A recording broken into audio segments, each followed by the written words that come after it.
and investing the same? Magkapareho ba yung saving at investing? No.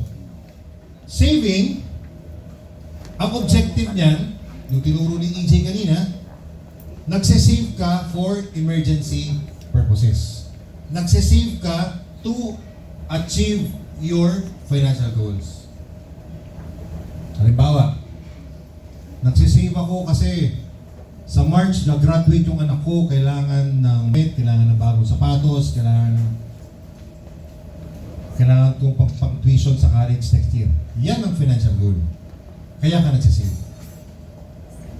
Ang investing iba. Ang purpose ng investing, hindi for emergency, for financial goal. Ang investing, palakihin yung pera mo. At saka sa investing, may risk na mawala yung pera.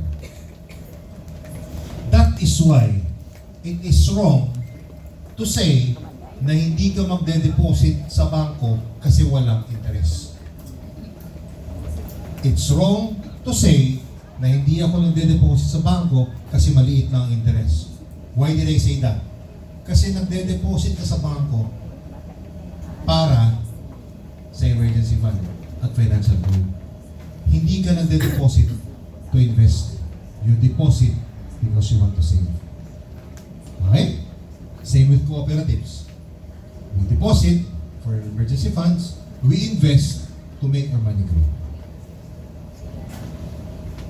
Okay, next na. Bakit tayo i-invest? What do you think is the reason why we have to invest? Inflation. It's because of this term we call inflation. Meron akong isang talk sa Cagayan de Oro. Tinanong ko estudyante, what do you think?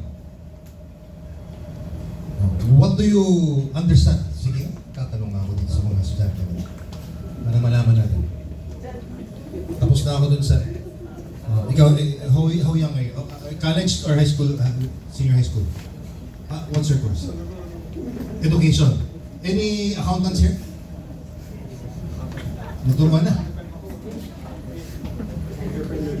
Sige, let's start with the education. What do you understand about inflation? Inflation. Okay, yan po yung parang as the year goes by po, tumataas po yung mga bilihin, especially in market po. Kung hindi sa market. Biro lang.